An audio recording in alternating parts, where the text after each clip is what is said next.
దేవుణ్ణి స్తుతించడం చాలా ప్రాముఖ్యమైన విషయం. ఆయన స్తుతిస్తే, ఆయన్ని ఘనపరిస్తే, ఆయన్ని మహిమపరిస్తే, ఆయనకి చెందవలసిన మహిమను ఆయనకు ఆరోపిస్తే, ఈ రోజున దేవుని పాదాల చెంత వేకుజామునైనా రాత్రైనా ఆయన సందులో మోకరించి ఆకాశం వైపు చేతులెత్తి నీవు కృతజ్ఞతాస్తుతులు ఆయనకి చెల్లిస్తే ఎంతటి ఆశీర్వాదమో తెలుసా, ఎంతటి దీవెనో తెలుసా. ఒకసారి ఇశ్రాయేలీయులందరూ యెరూషలేముకి వెళ్తున్నారండి. యెరూషలేము ఎలా ఉంటుందండి పాస్టర్ గారు అంటే, ఇప్పుడు మనకి జీలకర్ర గుడి మెట్ట తెలుసా అండి? ఎవరికైనా తెలుసా తెలీదా? తెలుసా తెలీదండి. పోనీ భోగోలు మెట్ట తెలుసా అండి? పోనీ ఏదైనా మెట్ట అంటే ఏదైనా మెట్ట చూస్తారు, ఊళ్ళు వెళ్తున్నప్పుడు కొండలు చూస్తారు కదండి, ఊళ్ళు వెళ్తున్నప్పుడు మెట్లు పర్వతాలు చూస్తారుగా. ఇదిగో యెరూషలేము కూడా వెళుతుంటే అలా ఎత్తుగా కనిపిస్తుంది. అక్కడ భూగోళికంగా మామూలుగా మనం చూస్తే యెరూషలేము దగ్గరికి వెళ్ళాలంటే ఎత్తైన ప్రాంతం అది. అందుకే కదా బైబిల్లో ఒకసారి అక్కడ రాయబడింది, అక్కడ యెరూషలేము నుంచి యెరికోకి దిగి వస్తున్నాడా ఎక్కువ వస్తున్నాడా అంటే, యెరూషలేము ఎత్తైన ప్రాంతం, ఈ చుట్టూ ఉండేవన్నీ కూడా చాలా దిగువలో డౌన్ లో ఉంటాయి. ఇశ్రాయేలీయులందరూ కూడా యెరూషలేముకి ఎక్కిపోతున్నారు. బైబిల్లో రాయబడింది యెరూషలేముకి వెళ్తున్నారు. ఇదంతా ఎక్కి మామూలుగా అంత కష్టపడాల్సిన అవసరం ఉందండి, అంత కష్టపడాల్సిన అవసరం ఉంది. ఈజీగా ఉండే దగ్గర పోవచ్చు కదండి, అంత ఇబ్బంది పడాల్సిన పని ఉందండి.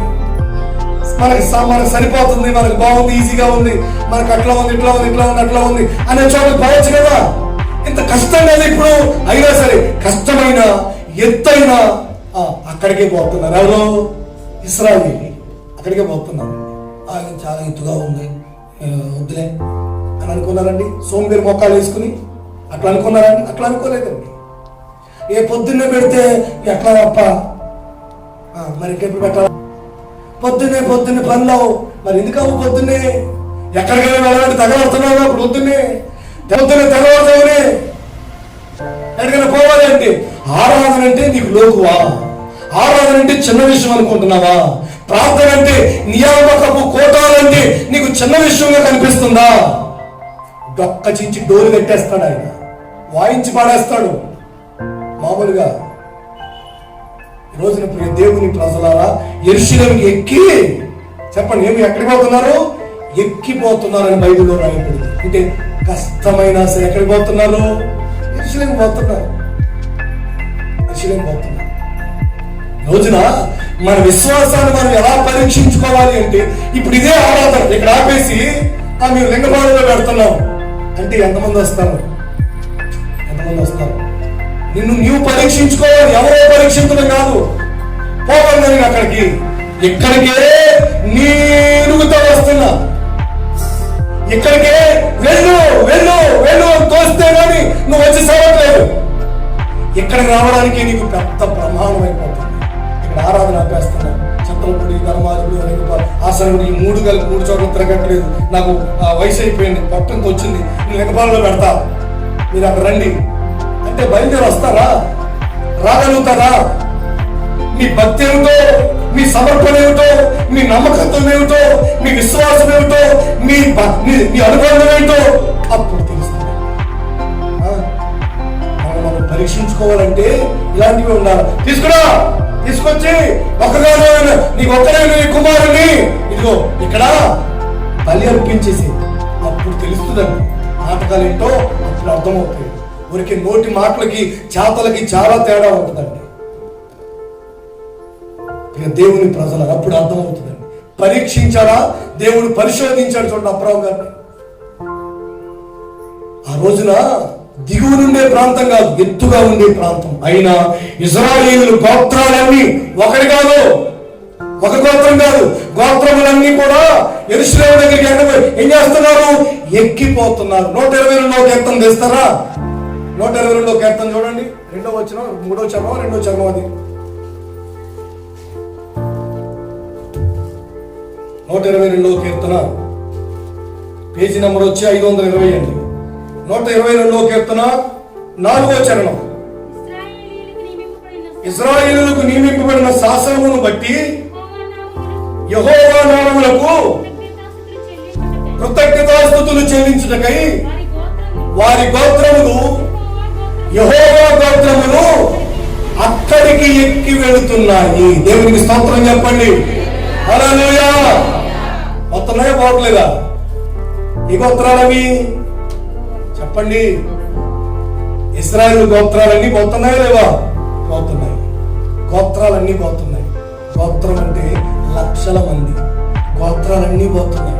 నువ్వు కుటుంబం, నీ కుటుంబంలో వచ్చి సావట్లేదు. కుటుంబంగా గోత్రాలే పోతున్నాయి. అక్కడికి గోత్రాలే పోతున్నాయి. నా ప్రియా దేవుని ప్రజలారా, పెద్దలారా బాగా ఆలకించండి. గోత్రాలే కదిలి యెరూషలేముకు వెళ్ళి ఎందుకు పోతున్నారు బాబు? ఏమైంది? ఎందుకు పోతున్నారు మీరు? మాకు ఎయిడ్స్ ఉందని రాస్తే ఏదో వస్తాయన్నారండి. అందుకు పోతున్నావా? ఆ పనికి మీద అందుకే పోయాడు. వారికి ఎయిడ్స్ ఉందని రాస్తాన్నారట, అందుకు పోయాడట నా చర్చికి. ఎందుకు పోతున్నావు చర్చికి నువ్వు? నాకండి శయ్యత్తులు వస్తాయన్నారండి. అదేంటి రాయడానికి గాడేవాడు, రాయించుకోవడం నువ్వెవరు? చేయూత రాస్తారా చర్చిలో? చేయూత రాస్తారా చర్చిలో? చేయూత రాస్తారా చర్చిలో? రైతు భరోసా రాస్తారా?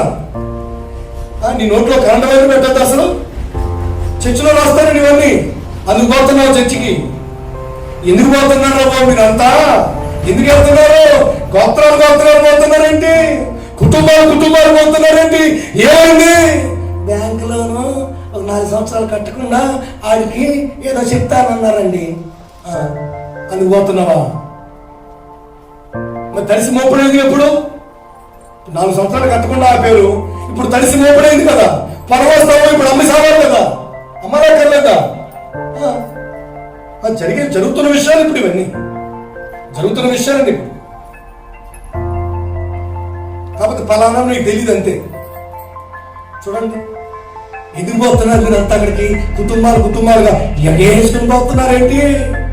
యాటికి పోతున్నారు అంటే వీళ్ళంటారు మా దేవునికి కృతజ్ఞతాస్తుతులు చెల్లించడానికి పోతున్నాము. చూసారండి? ఇంకేమైనా చెప్పారా వాళ్ళు? ఇంకేమైనా చెప్పారా?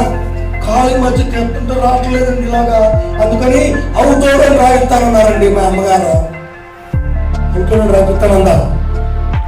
నీకు సిగ్గులేదురా?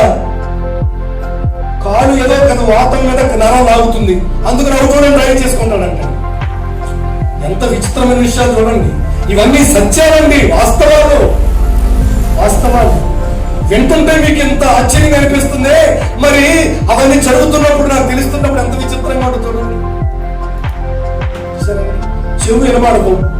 మరి వయసు అయిపోయినప్పుడు దాన్ని కొన్ని విషయాలు బట్టు చెవు వినబడదు. చౌటడం రాయిస్తాను అన్నారండి. దీనికి చౌటు వినబడదు అంటే చౌటుగా రాయిస్తానంట. ఎందుకు పోతున్నావు చర్చికి నువ్వు? ఇలాంటి పనికిమాల వ్యవహారాల కోసమా?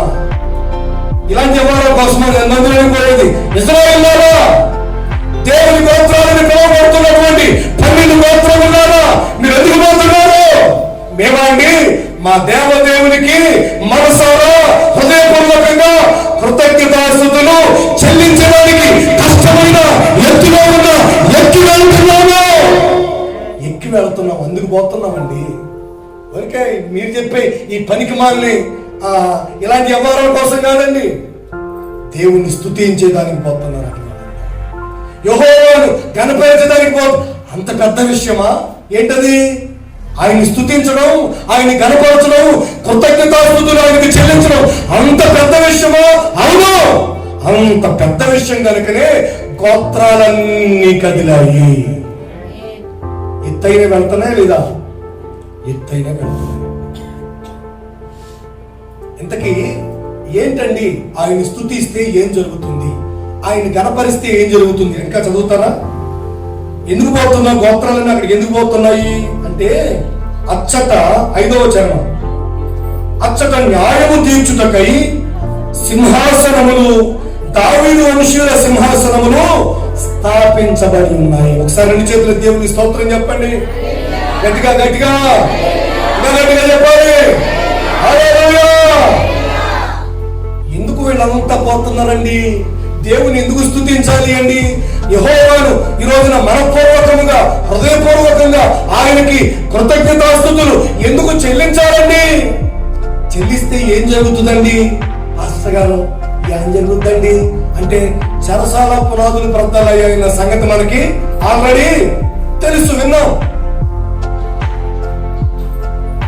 అప్పుడెప్పుడో యెహోషాపాతు రాజుగారికి జయం కలిగిందని విన్నాం.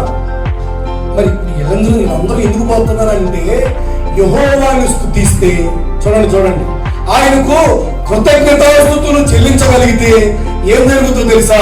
అక్షరాల నీ కుటుంబానికి, నీ వ్యక్తిగత జీవితానికి న్యాయాధిపతి అయిన దేవుడు న్యాయం తీరుస్తాడు. ఆమేన్, హల్లెలూయా.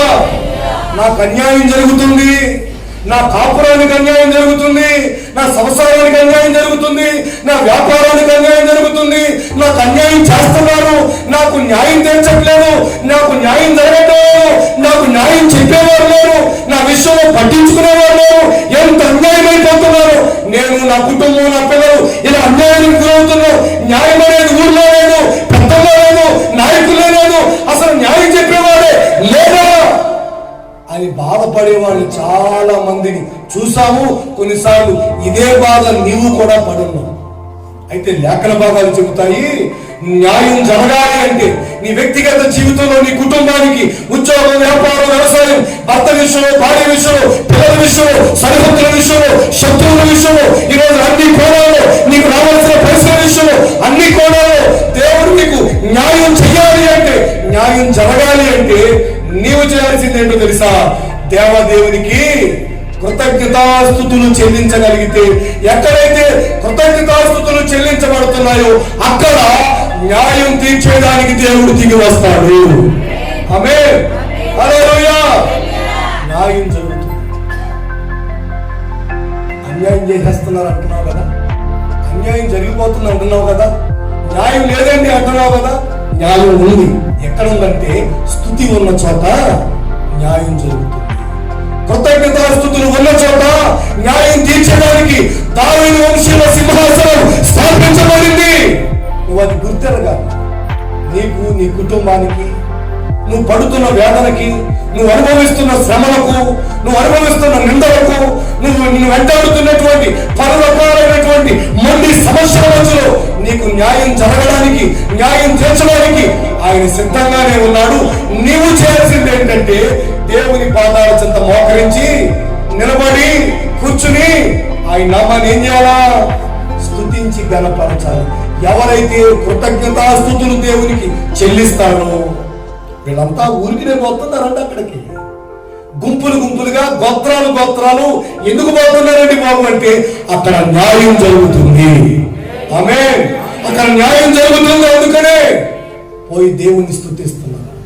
నీ కుటుంబానికి న్యాయం జరగాలి అంటే, నీ సంసారానికి న్యాయం జరగాలి అంటే, నీ కాపురానికి న్యాయం జరగాలి అంటే, నీ వేదనకరమైన వ్యాపారంలో న్యాయం జరగాలి అంటే, ఈ రోజున చాలని పరిస్థితుల మధ్యలో, ఆర్థిక ఇబ్బందుల మధ్యలో, ఈ రోజున కలిసి రాని పనుల మధ్యలో న్యాయం జరగాలి అంటే నా దేవుని పేరట నీవు చేయాల్సినటువంటి సులువైన, తెలివైన పని ఏంటంటే మోకరించి ప్రభు నామాన్ని స్తుతించి ఘనపరచగలగడమే.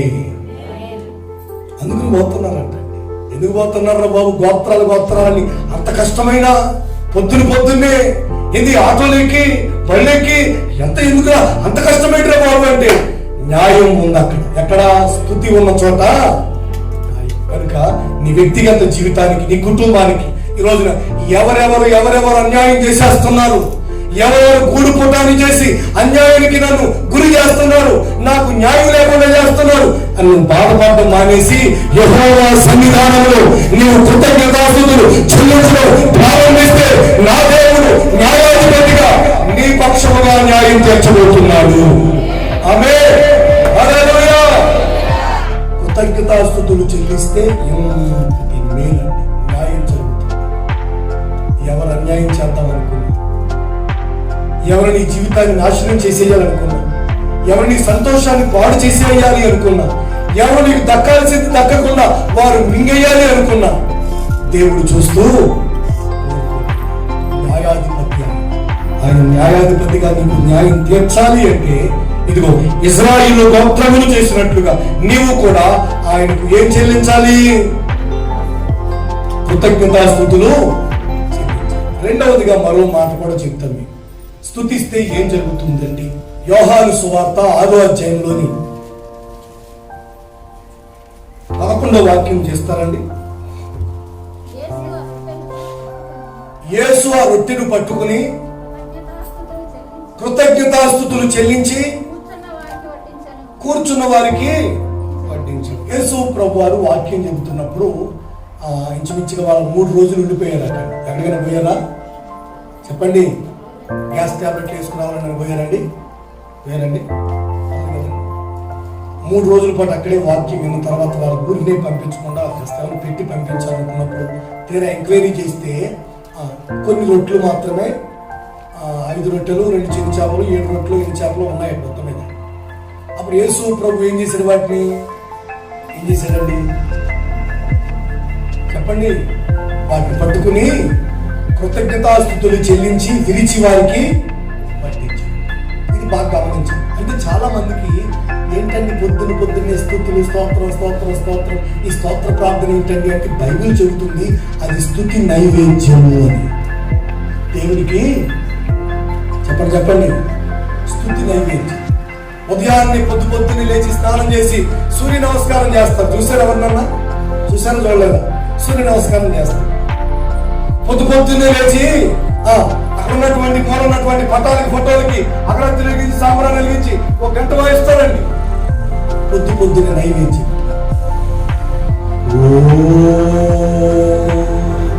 అని పొద్దున్నే దేవాలయం మీద పెడతారండి. అన్నారు ఎప్పుడన్నా? స్తుతి నైవేద్యం. ఈ రోజున చరిత్రకు ఆధారమైనటువంటి బైబిల్ గ్రంథంలో విని చూసి చదువుకుని నేర్చుకుని మిగతా వాళ్ళంతా పాటిస్తున్నారు.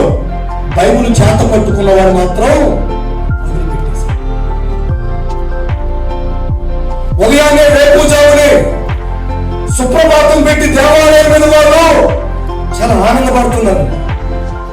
క్రీస్తుని ఎరిగిన వారు, క్రైస్తవులుగా బ్రతుకుతున్న వారు, బైబిల్ తెలిసిన వారు మాత్రం పొద్దెక్కిపోయినా సరే 8 అయినా సరే నిద్ర లేకుండా స్తుతి మానేసి. ఇంకోటి ఏంటంటే వీళ్ళు స్తుతించకపోయింది, స్తుతించే వారిని చాలా హీనంగా అన్నట్లుగా చాలా హీనంగా చూడడం ప్రారంభిస్తున్నారు. దేవుని ప్రజలారా, యెహోవా నామమును స్తుతించి గణపరిచి ఈ రోజున ఆయన నామాన్ని గణపరిచి కృతజ్ఞతాస్తుతులు చెల్లించడానికి గోత్రాలు కదిలి వెళ్ళాయి. ఎందుకు రా బాబు అంటే మాకు న్యాయం జరుగుతుందండి. ఆమేన్, హల్లెలూయా. నీకు న్యాయం జరగాలి అంటే నీవు దేవుని సన్నిధిలో ఆయన నామాన్ని స్తుతించి గణపరచాలి. రెండవదిగా నీకున్నది కొంచెమే అవ్వచ్చు, నీ రాబడి కొంచెమే అవ్వచ్చు, నీ ఆదాయం కొంచెమే అవ్వచ్చు, నీకున్న ఓపిక కొంచెమే అవ్వచ్చు, నీకున్న పొలము స్థలము కొంచెమే అవ్వచ్చు, నీ వ్యక్తిగత జీవితంలో చాలినటువంటి పరిస్థితుల మధ్యలో నీ జీవనం కొనసాగిపోతూ ఉండొచ్చు. అయితే లేఖన భాగాల్లో యేసు ప్రభు అలాంటి వారికి చెబుతున్నటువంటి ఒక సూచన ఏమిటంటే నీకున్నది కొంచెమైనా అందును బట్టి దేవునికి ఏం చేయాలా? కృతజ్ఞతాస్తుతులు చెల్లించాలి. దేవుని ప్రజలారా, ఈ రోజున నీకున్నది కొంచెమే అవ్వచ్చు, కానీ అందును బట్టి, దాన్ని బట్టి, ఆ రొట్టెని బట్టి, ఆ ఉన్న బియ్యాన్ని బట్టి, ఆ ఉన్న ఆహారాన్ని బట్టి, ఆ ఉన్న కొంచెం సమృద్ధిని బట్టి, ఆ కొంచెం వచ్చే ఆదాయాన్ని బట్టి నువ్వు దేవునికి కృతజ్ఞతాస్తుతులు చెల్లించగలిగితే అది విస్తారంగా మార్చబడుతుంది. ఆమేన్. చూడండి, స్తుతి అనేది చాలా సింపుల్ అనుకుంటున్నాను. స్తుతి ప్రార్థన, స్తోత్ర ప్రార్థన, ఉదయకాల ప్రార్థన అంటే చాలా సింపుల్ అనుకుంటున్నారు చాలా మంది. అర్థం కాని అభాగ్యులు వారు. ఉదయకాల నైవేద్యం, స్తుతి నైవేద్యం. ఈ రోజున పరిశుద్ధ గ్రంథం ఈ చివరి మొదలుకుని ఆ చివరి వరకు మనం చూస్తే ఆయన నామాన్ని స్తుతించండి, గణపరచండి, ఆయన నామాన్ని కీర్తించండి, సన్నుతించండి. ఎన్ని విషయాలు చూస్తామండి. స్తుతి అనేది ఎంత ప్రాముఖ్యమైందంటే ఆ రోజు యేసు ప్రభు వారు చేసిన అద్భుతం, ఆశ్చర్యకార్యం ఏమన్నా చేశాడండి బాబు అంటే ఏమి లేదండి. తూర్పు గాలి ద్వారా సూర్యుడు వచ్చాయి కదా, ఆకాశం నుంచి మన్నా కురిసిందా లేదా? మరి అట్లాంటప్పుడు మన్నా కురిపించిన దేవుడు రొట్టెలు కూడా కురిపించేయచ్చు కదా. దేవుడు నేర్పాలనుకున్నది ఏమిటంటే సంఘానికి, ఆయన ప్రజలకి యేసు ప్రభువారు ఏం నేర్పాలనుకున్నాడు అంటే అది రొట్టె చిన్నదే అవ్వచ్చు, కానీ స్తుతి ద్వారా అది గొప్పగా మార్చబడుతుంది. ఆమేన్. కనుక నీకు వచ్చిన ఆదాయం కొంచెమైనా పర్వాలేదు, బాధపడకు. నీకున్న రాబడి కొంచెమే, ఆ అవతల వాళ్ళకి లక్షలు వచ్చినాయి, సర్లే వచ్చినాయి, నీకు కొంచెమే అవ్వచ్చు, కానీ ఆ కొంచెముని బట్టి నువ్వేం చేయాలి? దేవునికి కృతజ్ఞతాస్తుతులు చెల్లించగలగాలి. ఆమేన్. హల్లెలూయా, హల్లెలూయా. చాలా మంది అయోమయం బ్యాచ్ ఉంటారండి, అయోమయం బ్యాచ్. అసలు రావడం తేవడం ఎక్కడి నుంచి అయినా ఒక రూపాయి వస్తుందంటే ఆ రూపాయి తేవడం వచ్చే దానిలోనే వాళ్ళకిచ్చి దేవునికి ఏం చెల్లించాలా? ప్రభువా, మీరు ఇచ్చినటువంటి 10 రూపాయల కొరకు మీకు స్తోత్రాలు, దీన్ని ఆశీర్వదించండి అయ్యా అని దేవునికి కృతజ్ఞతాస్తుతులు చెల్లించి ఆ అలవాటే లేకుండా పోయింది చాలా మందికి. ఆ రోజున ఆ రొట్టెలు ఆ చేపలు ఏమయ్యాయండి బాబు అంటే వేల మంది తినగలిగేటట్లుగా దేవుడు వాటిని ఆశీర్వదించాడు. కేవలం అక్కడ ఏం జరిగిందండి బాబు అంటే అని ఏమన్నా అన్నాడు యేసు ప్రభు, అన్నాడు యేసు ప్రభు.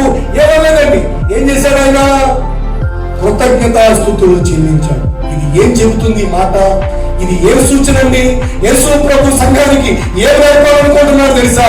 ఏ చిన్న వస్తువైనా, ఏ చిన్న సంఘమైనా, ఏ చిన్న రాబడైనా నీకు ఉండాల్సింది ఏంటంటే కృతజ్ఞత కలిగిన వ్యక్తిగా నీవు ఉండాలి. కృతజ్ఞతాస్తుతులు నీవు చెల్లించగలగాలి. చెల్లిస్తే అదే నీకు నీతోటి వారికి కూడా సరిపడేంతగా దేవుడు ఆశీర్వదిస్తాడు. ఆమేన్. హల్లెలూయా. స్తుతి ద్వారా న్యాయం జరుగుతుంది. స్తుతించడం ద్వారా కొంచెమున్నా అది విస్తారంగా మార్చబడుతుంది. దేవునికి స్తోత్రం కలుగును గాక. హల్లెలూయా, హల్లెలూయా. నా దేవుడు మీకు న్యాయం తీర్చును గాక. ఆమేన్. నా దేవుడు మీకు సమృద్ధి కలుగును గాక. ఆమేన్. మరో మాట కూడా చదువుకుని ముగించుకున్నాం. అదేంటంటే కొరింథీయులకు రాసిన 2వ పత్రిక అండి. కొరింథీయులకు రాసిన 2వ పత్రిక 9-12 చూస్తారు. పేజీ నెంబర్ చెప్పండి. 164 పేజీ అండి. అందులో 12వ వాక్యాన్ని చదువుకుందాం. ఏలయనగా ఈ సేవను కూర్చిన పరిచర్య పరిశుద్ధుల అక్కరలకు సహాయము కలుగజేయటం మాత్రము కాకుండా అనేకులు దేవునికి చెల్లించు కృతజ్ఞతాస్తుతుల మూలముగా విస్తరిస్తుంది. కలపకి తాలకించండి. ఒకసారి ఎక్కడ వాళ్ళు అక్కడ దేవుని స్తోత్రం చెప్పండి, గట్టిగా చేతులెత్తి. మీ ప్రక్క వాళ్ళకి వందనాలు తెలియపరచండి. హల్లెలూయా. పౌలు గారు సంఘానికి, కొరింథీ సంఘానికి ఒక మాట చెబుతాడు. ఏమనంటే ఆ రోజుల్లో అపోస్తుల పాదాల దగ్గర స్థలాలు, పొలాలు, ఇండ్లు అమ్మి ఎక్కడ పడేశారు? చెప్పండి. హలో, చెప్పండి. ఎక్కడ పడేశారు? స్థలాలు, పొలాలు, ఇండ్లు అమ్మి అపోస్తుల పాదాల దగ్గర పడేశారు. పడేస్తున్నారట. అప్పుడు సంఘస్థులు మిగతా వాళ్ళు ఏమనుకుంటారు? ఇచ్చేవాళ్ళు బాగానే ఉంటారు, ఈ ఇవ్వనోళ్ళు ఉంటారే ఆడ ఏడికి చస్తుంటారండి. బాగా ఏడిచి వచ్చేది ఎవరండి? సంఘాలు అంటే ఇవ్వనోళ్ళే. అందరూ ఇంట్లో పొలాలు, స్థలాలన్నీ తీసుకొచ్చి అపోస్తుల పాదాల దగ్గర పడేస్తున్నారు. అప్పుడు మిగతా వాళ్ళు ఏమనుకుంటారు తెలుసా? పర్వాలేదు, ఐడియా ఏంటి బాగుంది, ఇట్లా ఆలోచిస్తారు చాలా మంది. ఇదిగో కొరింథీ ఇలాంటి వాళ్ళు ఇప్పుడు కాదండి, అప్పుడు కూడా ఇలాంటి మంద అప్పుడు కూడా ఉన్నారు. అంటే 10 మంది వచ్చేస్తే ఉద్యోగస్తులు, వ్యాపారస్తులు, వీళ్ళెవరు మధ్యలోకి వచ్చి అయ్య గారికి పర్లేదు, ఇబ్బంది లేదు, ఇప్పుడు బాగానే వస్తాయి. ఏంటి వచ్చేది? నీకు రోగం వచ్చేది. ఏంటి వచ్చేదండి? ఇలా అనుకునే వాళ్ళు ఇప్పుడు కాదండి, అప్పుడు కూడా ఉన్నారండి. ఎప్పుడు? అదిగో కొరింథీయులకు రాసిన పత్రికలో ఆ సంఘానికి దైవజనుడు తెలియజేస్తాడు. అబ్బాయి, ఏదో కానుకలు ఇచ్చేస్తే, దశంభాగాలు ఇచ్చేస్తే, ప్రథమ ఫలాలు ఇచ్చేస్తే, ప్రతిష్టార్పణలు ఇచ్చేస్తే, మృక్కుబడులు ఇచ్చేస్తే సేవ బాగా ఆశీర్వదించబడుతుంది, విస్తరిస్తుంది అనుకోకుండా బాబు. వాటి వల్ల మాత్రమే కాదు, సేవ విస్తరించడానికి అనేకులు దేవునికి ఏం చెల్లించాలి? కృతజ్ఞతాస్తుతులు చెల్లించాలి. ఆమేన్. ఇది అదే విషయం 12వ వచనంలో చెప్తాడు. మరొకసారి చదవండి. ఇప్పుడు ఏలయనగా ఈ సేవను గురించిన పరిచర్య పరిశుద్ధుల అక్కర్ల కొరకు సహాయము కలుగజేయటం మాత్రము కాకుండా, చూడండి ఏం కాకుండా, కానుకలు ఇవ్వడాన్ని బట్టి కాకుండా, దశమ భాగాలు ఇవ్వడాన్ని బట్టి కాకుండా, కృతజ్ఞతలు ఇవ్వడం బట్టే కాకుండా, ప్రథమ ఫలాలు ఇవ్వడం బట్టే కాకుండా, ఈ రోజున మొక్కుబడులు చెల్లించడం మాత్రమే కాకుండా, అంటే వీటిని బట్టే కాకుండా వారికి దేని బట్టి విస్తరిస్తుంది అని చెప్తారంటే, అనేకులు దేవునికి చెల్లించే కృతజ్ఞతాస్తుతుల మూలం మూలం మూలం మూలం ఏంటి? చెప్పండి గట్టిగా చెప్పండి. దశంభాగాలు, కానుకలు, అర్పణలు, ప్రతిష్టార్పణలు, మొక్కుబడులు ఇవి కాదు మూలం. ఇవనుకునేరు ఇవి దేవునికి చెల్లించాల్సినవి, దేవునికి ఇవ్వాల్సినవి దేవునికి ఇస్తారు. ఇవి మూలం కాదు. సేవ విస్తరించాలంటే, పరిచర్య శాఖలుగా మార్చబడాలి అంటే, సంఘం వెలిగే దీప స్తంభం వలె ప్రజ్వలిల్లాలి అంటే అనేకులు ఏం చెల్లించాలి? దేవునికి కృతజ్ఞతాస్తుతులు చెల్లించాలి. ఇదిగో ఇది చేయట్లేదు సంఘం. ఇది చేయట్లేదు. కానుకలు ఇస్తున్నారు, దశంభాగాలు ఇస్తున్నారు, ప్రథమ ఫలాలు ఇస్తున్నారు, ప్రతిష్టార్పణలు ఇస్తున్నారు, మొక్కుబడులు ఇస్తున్నారు, ప్రథమ పంట తీసుకొస్తున్నారు. ఇవన్నీ చేస్తున్నారు. ఇవన్నీ చేస్తే సేవ విస్తరించిపోతుంది. కానుకలు చేస్తే, దశంభాగాలు చేస్తే సేవ విస్తారమైపోతుంది, ఆశీర్వదించబడిపోతుంది, అభివృద్ధి పొందుతుంది అనుకోవడం భ్రమ మాత్రమే అవుతుంది. ఇవన్నీ ఇస్తున్నారు, కానీ అసలైన విషయం ఏది అంటే దేవునికి ఏం చెల్లించాలా? చెప్పండి. సంఘాన్ని బట్టి, పరిచర్యను బట్టి, మందిరానికి వస్తున్న ప్రతి కుటుంబాన్ని బట్టి, ప్రతి వ్యక్తిని బట్టి, సంఘంలో ఉన్న ప్రతి వస్తువును బట్టి, దైవజనులను బట్టి దేవునికి ఏం చెల్లించాలి? కృతజ్ఞతాస్తుతులు చెల్లించగలగాలి. అప్పుడు అటండి ఏమవుతుంది సంఘం? ఇదిగో ఇది చేయట్లేదండి. చాలా చిన్న విషయం అనుకుంటున్నారు, ఇది చేయట్లేదు చాలా మంది. దేవుని ప్రజలారా, పెద్దలారా, మరొకసారి మీ వ్యక్తిగత జీవితాల్లో మీరు గమనించాలి. రెండు చేతులు జోడించి మీకు చెప్పే మాట ఏంటంటే, ప్రభు నామాన్ని ఎంతగా మనం స్తుతిస్తాము, ఎంతగా గణపరుస్తాము, కృతజ్ఞతాస్తుతులు ఆయనకి ఎంతగా చెల్లిస్తాము, అంతగా మన వ్యక్తిగత జీవితాలకు న్యాయం జరుగుతుంది, సమృద్ధి దొరుకుతుంది. మూడవదిగా సంఘమైన, కుటుంబమైన విస్తరించి అభివృద్ధి చెందుతుంది. ఆమేన్, హల్లెలూయా. చిన్న విషయాన్ని ఈ రోజున తెలుసుకోలేకపోతున్నారు. అన్ని చేస్తున్నారు, అంత ప్రయాసపడతారు, అన్ని కొంటారు, వేరుకు వేరు దేవునికి ఇస్తున్నారు, తీసుకొచ్చి చేతులు పెడుతున్నారు. కానీ అసలు విషయాన్ని వదిలిపెట్టేస్తే, అసలు విషయాన్ని నిర్లక్ష్యం చేసేస్తే, రోజున ప్రియ దేవుని ప్రజలారా, మీ పంటలోను, మీ రాబడిలోను, మీ జీతంలోను, మీ ఆదాయంలోను, మీ కూలి పని డబ్బులోను, ఆఖరికి కరువు పని డబ్బుల్లో కూడా దేవునికి తీసుకొచ్చి దేవుని మందిరంలో దశంభాగాలు ఇస్తున్నారు కదా. మరి ఇచ్చేటప్పుడు నువ్వు చేస్తున్న ప్రాముఖ్యమైన పని ఏంటంటే, ఇవన్నిటిని బట్టి, సంఘాన్ని బట్టి, పరిచర్యని బట్టి ఎల్లవేళలా దేవునికి ఏం చెల్లించాలి కదా. ఇది కదా కావాల్సింది.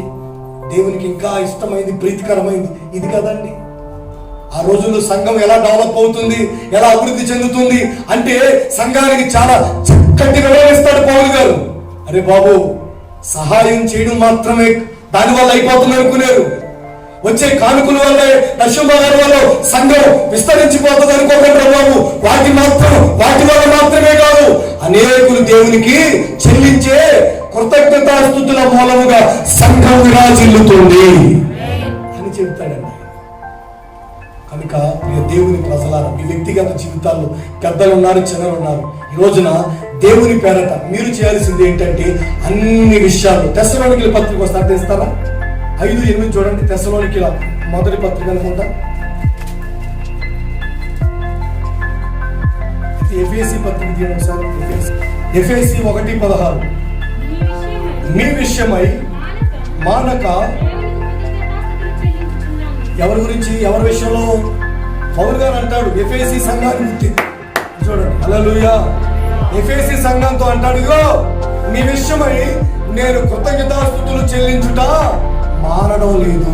మానుతున్నాడండి.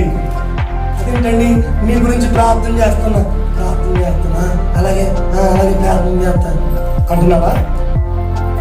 అంతకంటే గొప్పగా చెబుతున్నాడు ఏ విషయాన్ని? మీ విషయమై మానక దేవునికి కృతజ్ఞతాస్తుతులు చెల్లిస్తున్నాను. అంటే నీ కుటుంబాన్ని గురించి దైవజనుడు ఏం చెల్లించాలి దేవునికి? నిజమండి. మీ గురించి ప్రార్థన చేయడం ఎంత ముఖ్యమో మీ గురించి కృతజ్ఞతాస్తుతులు చెల్లించడం కూడా అంతే ముఖ్యం.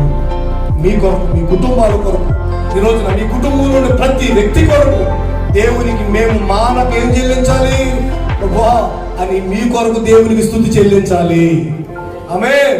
నీ భర్త కొరకు, నీ భార్య కొరకు, నీ పిల్లల కొరకు, నీ వ్యాపారం, నీ ఉద్యోగం, నీ చదువుల కొరకు, నీకు దేవుడిచ్చిన వాహనాల కొరకు, వ్యవసాయం కొరకు, అన్నిటి కొరకు మానక మేము దేవుణ్ణి స్తుతించగలగాలి. ఆమేన్.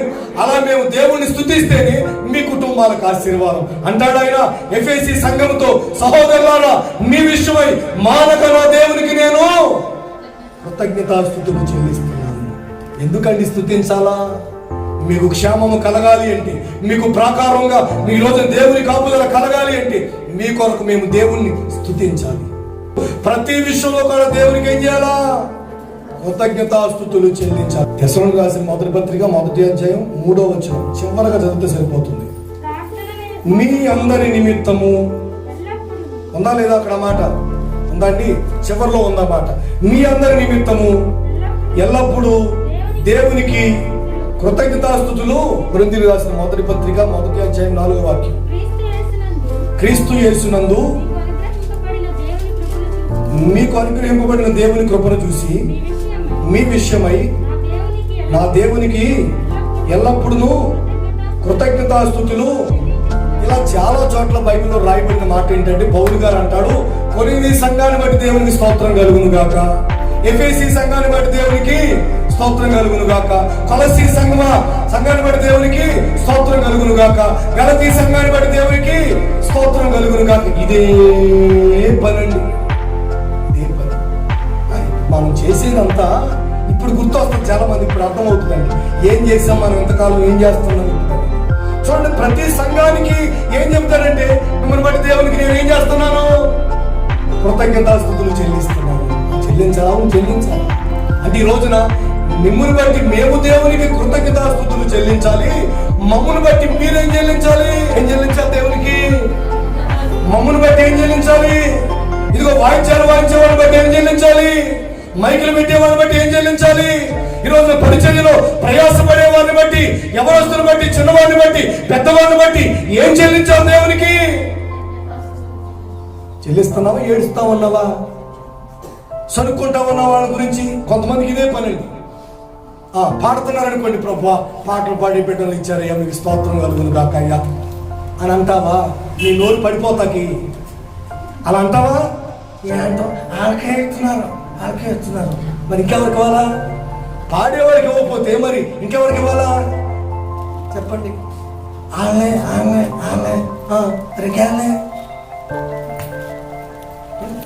ఏడుచుకుంటూ ఉంటారని కొంతమంది, సనుక్కుంటూ ఉంటారు కొంతమంది. మాకు పనే ఉందండి, మాకు పనే పాట అనుకుంటున్నారు చాలా మంది. ఇలా ఎన్ని పడుతున్నావు చూడండి, ఇంతమందితో ఎన్ని పడాల్సి వస్తుందో. ఆ ఇంటికి వెళ్తే తప్పు, ఈ ఇంటికి వస్తే తప్పు, అక్కడ ఫోన్ చేస్తే తప్పు, ఇక్కడ కాఫీ తాగితే తప్పు, అక్కడైతే తప్పు, ఇక్కడైతే అక్కడికి వెళ్తే ఈ పెట్టదు, ఇక్కడికి వెళ్తే ఆమె పెట్టదు. ఎన్ని ఎవరనుకుంటున్నారంటే మీకు తెలియదు ఇంకా సంగతులు అని ఉంటాయండి. దైవజనుడు అంటాడు, ప్రతి సంఘాన్ని బట్టి దేవునికి కృతజ్ఞతాస్తుతులు చెల్లిస్తున్నాడా? అవును, చెల్లిస్తున్నాడు. తెస్సలోనికీయుల సంఘానికి రాస్తూ అంటాడు, మీరు ప్రతి విషయంలో దేవునికి కృతజ్ఞతాస్తుతులు చెల్లించండి. ప్రతి వ్యక్తిని బట్టి, ప్రతి కుటుంబాన్ని బట్టి, ప్రతి వస్తువుని బట్టి నీవు ఎల్లప్పుడూ దేవునికి స్తుతి చెల్లించగలగాలి. అలా చెల్లిస్తే ఏమవుతుంది తెలుసా? సంఘం ఆశీర్వదించబడుతుంది, సేవ వర్ధిల్లుతుంది. కానుకలతోనే అంత అయిపోదండి, దశంభాగాలతోనే అంత అయిపోదండి, మనం కష్టపడితేనే అంత అయిపోదండి, మనం ప్రయాసపడిపోతేనే అంత అయిపోదండి, అంత దాంతో అయిపోదండి. దేవునికి మనం ఏం చెల్లిస్తే అవుతుంది? ఆయన అంటాడు, అనేకులు దేవునికి చెల్లించు కృతజ్ఞతాస్తుతుల మూలముగా ఈ పరిచర్య విస్తరిస్తుంది అని సవాలుగా చెబుతాడు. కనుక సంఘానికి మేము మేలుకరంగా ఉండాలి. నా ద్వారా సంఘానికి మేలు కలగాలి, నా కుటుంబం ద్వారా సేవకి దీవెన కలగాలి, నేను నా కుటుంబం ఎంతో సేవకి స్తంభాలుగా పరిచర్యకు మేలుకరంగా ఉండాలి అనే తీర్మానం నీకుంటే గనక నీవేం చేయాలి తెలుసా? నీవు కానుకలతో పాటుగా, దశంభాగాలతో పాటుగా, కృతజ్ఞత అర్పణలతో పాటుగా, ప్రథమ ఫలాలతో పాటుగా, మొక్కుబడులతో పాటుగా అంతకంటే ఎక్కువగా దేవునికి ఏం చెల్లించాలి? కృతజ్ఞతాస్తుతులు. సంఘాన్ని బట్టి, సేవకులను బట్టి, కుటుంబాన్ని బట్టి, ఆ ఊరి నుంచి వచ్చేవాడిని బట్టి, ఈ ఊరి నుంచి వచ్చేవాడిని బట్టి, ఉన్న ఊళ్ళో ఉన్నవాడిని బట్టి, అందరిని బట్టి, ప్రతి వస్తువును బట్టి, ప్రతి విషయాన్ని బట్టి దేవునికి ఎంతగా నువ్వు కృతజ్ఞతాస్తుతులు చెల్లిస్తావో అంతగా సేవ ఆశీర్వదించబడుతుంది. ఆమేన్, హల్లెలూయా. పౌలు గారు బాధపడతాడు. వారు దేవుణ్ణి ఎరిగి కూడా దేవునిగా మహిమపరచలేకపోయారు.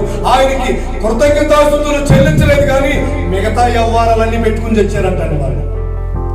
అప్పుడు ఏమయ్యారు? ఆఖరికి వ్యర్థులయ్యారు. నీవు నేను అలాగుండక దేవుణ్ణి స్తుతించుదాం, కనపరుచుదాం, కృతజ్ఞతాస్తుతులు చెల్లించుదాం. ఆయన న్యాయాధిపతిగా మనకు తోడుగా ఉంటాడు, సమృద్ధిని మనకు కలగజేస్తాడు. మనం పడుతున్న పనిని, చేస్తున్న సేవని, పడుతున్న ప్రయాసను ఆశీర్వదిస్తాడు. ఆమేన్. అట్టి కృప దేవుడు మనందరికీ దయచేయును గాక. ఆమేన్. ఎక్కడ వాళ్ళు అక్కడే అలానే మోకరించండి, ప్రార్థన చేసుకుందాం. కృతజ్ఞతాస్తుతులు చెల్లించడం చాలా చిన్న విషయం అనుకుంటున్నారు. కాదు, చాలా ప్రాముఖ్యమైన విషయం. ప్రతి పత్రికలో కూడా ఇదే మాట చెప్తాడు పౌలు గారు. బిడ్డలారా, సహోదరులారా, మీ గురించి ఎల్లప్పుడూ దేవునికి కృతజ్ఞత స్తుతులు చెల్లించబద్దులమై ఉన్నాము. స్తుతులు చెల్లిస్తున్నాడట ప్రతి సంఘానికి. ఎందుకని? చెల్లించాలి. అనేకులు ఇచ్చే కానుకలు, దశంభాగాలు, ప్రథమ ఫలాలు, ప్రతిష్టార్పణలు, మొక్కుబడులు, పరిచర్య, ప్రయాస, దీని వల్ల మాత్రమే, వీటి వల్ల మాత్రమే కాదు. సేవ ఆశీర్వదించబడాలి అంటే కృతజ్ఞతాస్తుతి ఉండాలి. కృతజ్ఞతాస్తుతి ఉండాలి. ఈ సత్యాన్ని తిరిగి నీ కుటుంబానికి, నీ వ్యక్తిగత జీవితానికి న్యాయం జరగాలి అనుకుంటున్నావా? అడుగడుగున అన్యాయానికి గురవుతున్న నా ప్రియ సోదరి సహోదరుడా, నీ కాపురంలో, నీ సంసారంలో, నీ వ్యాపారంలో, నీ వ్యక్తిగత జీవితంలో నీకు రావాల్సిన పైసల విషయంలో, నీ పొలము, స్థలము, ఈరోజు నీకు సంబంధించిన అనేక విషయాల్లో అన్యాయానికి గురవుతున్నాను అని బాధపడుతున్న నా ప్రియ సోదరి సహోదరులారా, ఈ దినమే నా దేవుడు నీ పక్షమై ఆయన దిగువచ్చి కార్యాలు జరిగించబోతున్నాడు. నువ్వు నమ్మగలిగితే, విశ్వసించగలిగితే ఆయన కార్యం జరిగించబోతున్నాడు.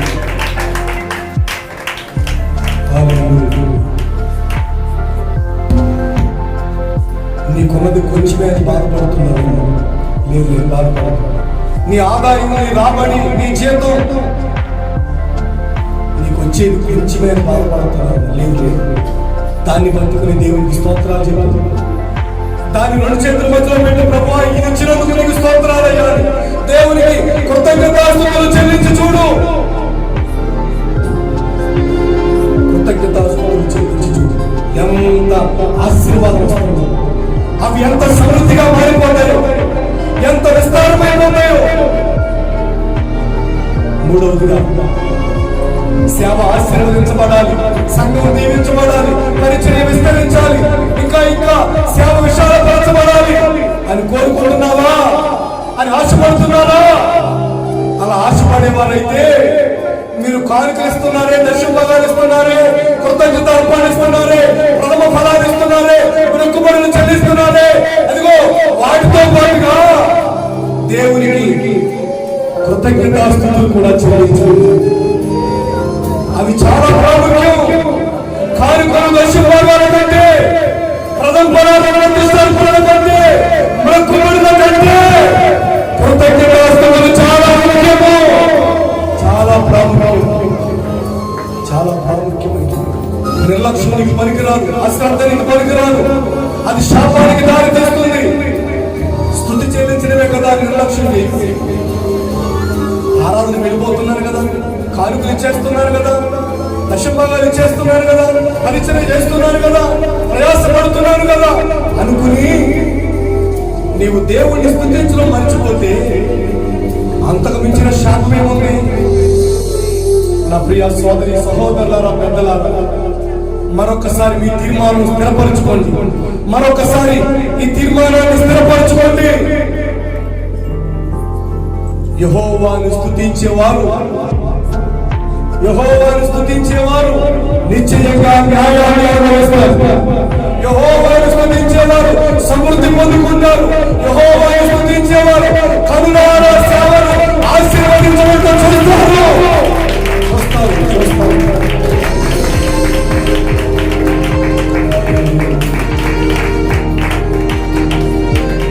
ప్రభు ఇంతవరకు ఈ ఆరాధన భారత నడిపించినందుకు రెండు చేతులు ఎత్తి స్తోత్రం చెల్లిద్దాం.